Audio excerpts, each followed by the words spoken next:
अमरावती शहर गुन्हे शाखेने धाडसी कारवाई करत शहरात मंदिर चोऱ्या करणाऱ्या एका सराईत गुन्हेगाराला अटक केली आहे। या कारवाईमुळे दोन महत्त्वाचे गुन्हे उघडकीस आले असून पोलिसांनी एका आरोपीला ताब्यात घेतले आहे। पोलीस आयुक्त राकेश ओला यांनी शहरातील घरफोडी आणि मंदिर चोऱ्यांचे गुन्हे उघडकीस आणण्याचे आदेश दिले होते। त्या अनुषंगाने गुन्हे शाखेचे पथक समांतर तपास करत असताना गांधी चौक परिसरात एक संशयित व्यक्ती फिरत असल्याची माहिती मिळाली। पोलिसांनी सापळा रचून गोपाल युवनाते वय 42 वर्ष राहणार पांढरघाटी वरुड याला ताब्यात घेतले। आरोपीची कसून चौकशी केली असता त्याने आपल्या रामचंद्र युवनाते नावाच्या साथीदारासह शहरातील खोलापुरी गेट पोलीस स्टेशन हद्दीतील गुन्हा क्रमांक 351/2025 बडनेरा पोलीस स्टेशन हद्दीतील गुन्हा क्रमांक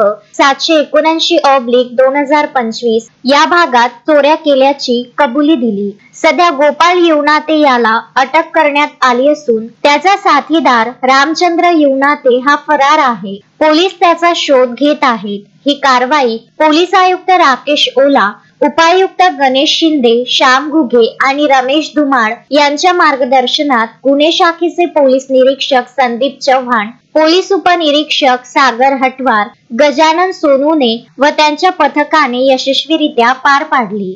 शोएब खान, विदर्भ न्यूज, अमरावती। श्रद्धा फैमिली शॉपिंग में जाएंगे हम सभी, साड़ियों की नई डिजाइन देखो यहीं से लाएंगे। श्रद्धा फैमिली शॉपिंग में जाएंगे हम सभी, लेडीज जेंट्स बच्चों की हर फैशन लाएंगे सभी। फैशन के सफर में आप भी आगे ही आगे बढ़ते चलिए, क्योंकि विजिलैंड का सबसे बड़ा आलीशान भव्य showroom Shraddha family shopping and mall, Vijiland complex, Nandgaon Peth, Amravati.